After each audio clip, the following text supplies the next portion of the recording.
wonderful people of God. How are we doing? I hope you are good, you are happy and keeping safe with your families. I love you so much, and once again, welcome to my channel, Moments with Vivian. I want to take this time to say thank you so much. Thank you so much to all of you who are loving on us, all of you who are subscribing, those who are commenting, those who are liking and sharing. Thank you so much. Please keep spreading the good news, keep spreading the gospel about this channel, because it's going to be inspirational, motivational, and encouraging to so many people. So thank you so much for loving us once again, and may the good Lord bless you. Those who have not yet subscribed, please hit on the subscription button, and do not forget to hit on the notification button, such that when we upload a video, you get to know what Vivian has for you. So thank you once again, and welcome to my channel, Moments with Vivian. So today I am doing my second episode about the journey of my life. I remember the last time I posted a video, it was talking about my first episode, how my life started from birth, and of course I also highlighted about the meaning of my name, my family name Adjwang, which meant unfortunate. So I was an unfortunate child, but I didn't know what all these misfortunes that were befalling me, where they came from, all these things that were happening, you know, from childhood. So I remember the last time I stopped at a point where I was talking about an incident where I was very hungry this one night, and there was no food at home. So we had these neighbors of ours, and one of the children was actually my friend Rachel. I don't know, maybe someday she'll get a chance to watch this video. So when it was supper time or dinner time, I whispered to her and told her, you know what, Rachel, when you go into the house to have your dinner, please leave just something small for me on the plate, so when you bring the dishes out, I will do the dishes. So I was supposed to do the dishes in exchange of something small that she was going to leave for me on her plate, and she did exactly that. And then you know, there's so many instances that I am remembering, you know, like that come to remembrance when I look back to my my childhood. And so there is this particular school that I went to. I was enrolled into this school, and this school was affiliated to a church that I went to, you know, in my nursery school. So so this school, we always went for physical education, or what we call PE. We used to call it PE that time. So this was a time of excitement. I'm talking about the PE time, a time where children go out and have fun. But remember, we did not have PE uniforms. We never had physical education uniforms. So guess what used to happen? So when that time came, the girls would take off their dresses, and then the boys take off their shirts and their shorts, and then we just remain in the underwear, and then we go out and have fun and jump and dance and make noise. And so this was a time for many of the little kids, as the children, like to showcase the new panties. We had, someone had a pink, a blue, a green, a yellow, a white. So everyone looked forward to that day. So guys, guess what? So this particular day comes, and I didn't have panties. Like, I remember I had one particular panty that I used to wear like over and over and over. So I looked for this panty, and somehow it disappeared. So I really don't know. I don't know what happened, but I looked for it. I looked for my panty. I failed to get it. So this day came, and I'm like, I didn't want to miss school. So I said, what excuse can I give for missing school? I didn't want to miss school. So I decided to pick one of my granny's panties. So I picked it. And so you can imagine, guys, just imagine an 8-year-old wearing a panty of someone who is like way old, in her 50s, like, you know, and she was, my granny was like, you know, a well-built lady. So I got it, I put it on, and what I did, because it was so big, I tied a knot. I tied a knot on the side. But as I went to school, on my way to school, I was praying in my heart. I was like, God, please help me. At least let it rain today, so that we don't go for PE, because every time it rained, we would miss out on the PE lessons. So I prayed.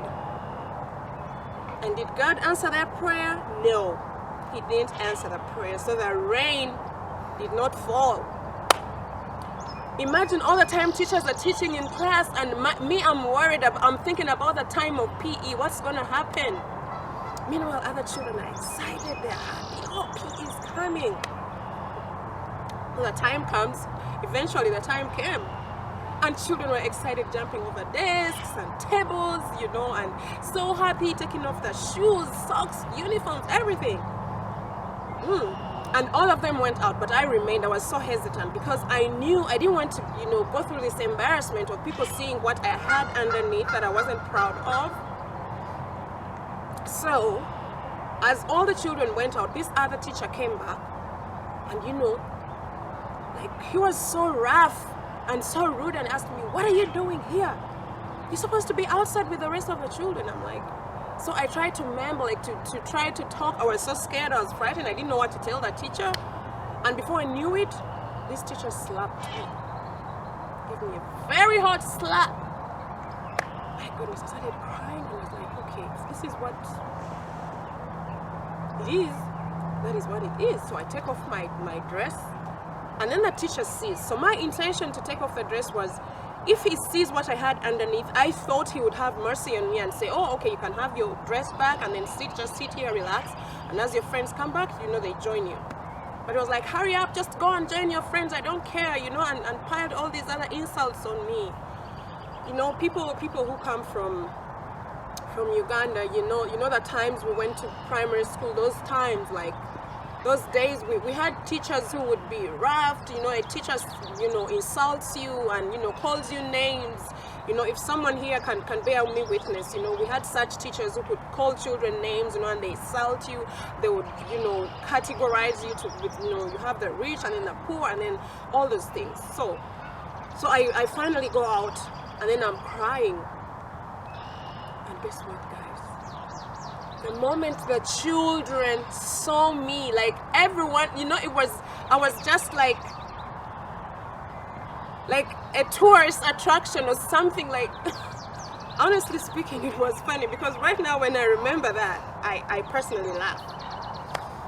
So the children started laughing at me and they called me names and, you know, oh, this, that, and this made me so uncomfortable, you know. So that day I didn't learn anything. I don't remember learning anything. They made me jump, and every time I would jump, you know, my big panty would fall down and I had to pick it up. Anywho, by the grace of God, I finished primary school. Of course, like I said before, my mom finally comes into my life, and then we bond, we go through the process of bonding. Of course, remember in the beginning she wasn't in the picture, then she comes back into the picture, praise be to God, and then we bond, and then she shows me so much love. We bonded, and up to now we are the greatest of friends, me and my mom. I love you, Mom, you know that. So she comes up, and then I finish my primary, I go through secondary, that is O-level and A-level, that is what we do back home in Uganda. But still, the life of sickness, it was still a part of me, like the life of being sick, in and out of hospital. And I still couldn't figure it out. But meanwhile, I'm serving God. I'm in a scripture union. I'm going for missions. I'm doing this. I'm in a Sunday school. I'm in a choir. I'm loving God. I'm doing everything, you know. But just to take you back a little bit, there was this particular night before I left my grandmother, and to join my mom. There's this particular night where one of my aunts sent me to the shop to go and buy some corn flour or maize flour, back home what we call posho, and then some oil, because that is the time they were going to like fix some dinner for us. And then in that same area there was this man who like used to, me, I thought this man cared about me, you know. He would like, you know, make passes, and, you know, sometimes he would wink at me, and you know, sometimes he would give me like, you know, things like, you know, sometimes bread, sometimes he calls you and gives you a drink. So me, I thought this guy or this man was being a friend. I was a child, so innocent. So this particular night when my aunt sends me to go and buy maize flour, I go, and as I go through the corridor, remember it was at night and then it was dark, So I just hear a voice. I hear someone calling me, hey, come over here. So I go, and you know, you're a child, you're obedient. Remember, we are raised up, and you're told you're supposed to be obedient, respect your elders, and all that. So this guy calls me, I go towards him, and then he had a lollipop. So he handed me a lollipop, which was beautiful, and these are things I was not really, you know, so used to, you know. And then before I know it, he's giving me commands right now. He's telling me, oh, lie down. Boom, I lie down. And then I see him, you know, he lowers himself to where I was, and then he tries, like, what I remember is like this man like was trying like to undress himself. And then in my head I'm wondering, what is this man trying to do? What is happening here? But you know, still I'm a child, I don't know exactly what to expect. I am there, innocent. And so this man like lowers himself, so he kneels like I am laying down like this, and then he's, you know, like I am in between him, and then all of a sudden I hear a voice of someone coming while singing, you know, and then I recognize the voice as the voice of my grandmother. So that's how God saved me, you know. So it's right now when I reflect on that moment, and I'm like, wow, so this guy actually wanted to rape me. And this is a man I used to hear people say, oh, that guy is, you know, HIV positive. Love and respect to all people who are HIV positive. I'm not spreading any stigma. I love you all. I care about you people. But you know, this was someone who was supposed to have protected me. But see what he wanted to do to me. So anyhow, we go back to primary. I finish. Mom comes in, intervenes. She shows me so much love. Now the transition for me to move from Kamosha, the ghetto of Kamosha, and then mom was living in Kololo that time, I remember. Now Kololo is one of those, it is like the richest, or an area for the posh people, the rich people. That wasn't easy for me. It's like, wow. So you mean there is actually such a place in Uganda? Like, I felt like I had gone abroad, like everything was new. You know, flashing toilet, and then there's electricity, you know, I mean, we have hydropower, everything was clean. My mom is a super clean lady. I was like, wow. You know, so life goes on, but you know, I was always sick, on and off, and I felt like everyone was tired of me. I felt like giving up on life. You know, all these things happening to me, you know, they are piling up on me, you know, they are creating something negative in my heart. So God helps me. I escaped to be, you know, abused sexually, you know, by external forces or by an external person. But then I was kind of unfortunate that it happened, you know, from within the family. But you know, forgiveness is the way. Anyway, I forgive, because these are things that really hurt me, and it took the grace of God for me to release all these people that took advantage of me and did all these, you know, outrageous things to me as a child. Everything that happened, it took the grace of God for me to forgive. So I finished school, and then secondary school, high school, and then I joined university. So as I joined university, life was kind of, you know, like good, you know, like life was trying like to take shape, and everything now was falling into place, you know. I am happy with mom, I am loving my family, you know, everything is happening, I am performing well, but still I was always sick. People who know me right here can testify to this. You know, I was always sick. You know, today if it's not the tummy, it's the head, it's the back, and all those things. But still within me, I had that spirit of resilience. I had something that kept telling me, go on, don't give up, just go on and go on, I have you. And as I was almost finishing my university, that was my third year, my last semester in the third year. I think mom lost her job, and somehow she didn't have money like to, you know, figure out my tuition. And this is the year when I had to graduate. You'll excuse the birds, they're rejoicing. Yeah, so this is the year I had to graduate. So I remember I locked myself up in my room at the hostel, and I was crying to God, and I was praying. I'm like, God, just help me, make a way for me. You know, you've carried me through this journey, like all my life you've been with me. Yes, it has been a tough journey, it hasn't been easy, but you have been with me. So I prayed to God. I locked myself up in the room and I was crying and I was praying. Meanwhile, other people are reading for the exams. I could not concentrate, to read because I was thinking of my tuition. What am I gonna do? I didn't want to get a dead year. Like, I didn't want to repeat that same year. So I was crying to God and praying. And guess what, guys? Miracle money just located me.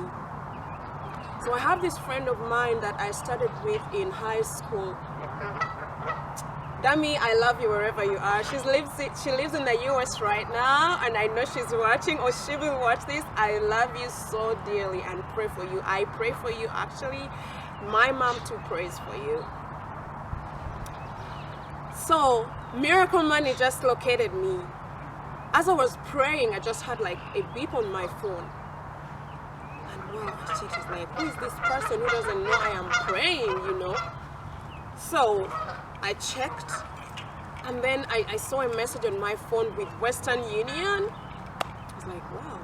I didn't even know what Western Union meant. Like, I didn't have any idea because I had never received any money from anyone, like it's only my mom who always gave me money, like, some pocket money for upkeep. So I was like, Western Union, what's this?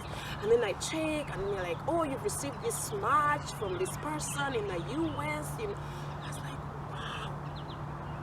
And so this is how God used my friend Damali, but back then we used to call her Dami. So she sent me this money, which was just enough for my tuition and upkeep and everything. And so finally I graduated, with a bachelor's degree in education psychology, which I'm grateful to God for. And I was the first person ever in our family and clan, to climb this ladder of education, to hit this milestone of education. So many people had tried.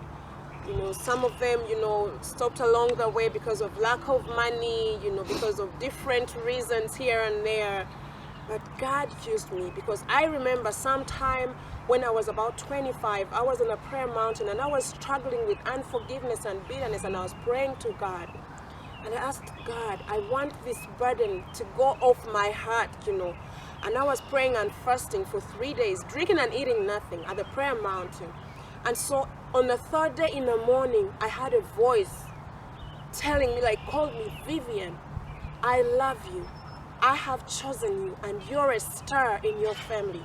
That was I heard that, I'm like, it didn't really make sense to me. I thought, is someone talking to me? That was the first time I ever heard God speak to me in a sweet voice. And then as I was still wondering, the voice came back the second time, and the third time, it reaffirmed the same words. Vivian, I love you. I have chosen you, and you're a star in your family. So at that time, these words did not make sense.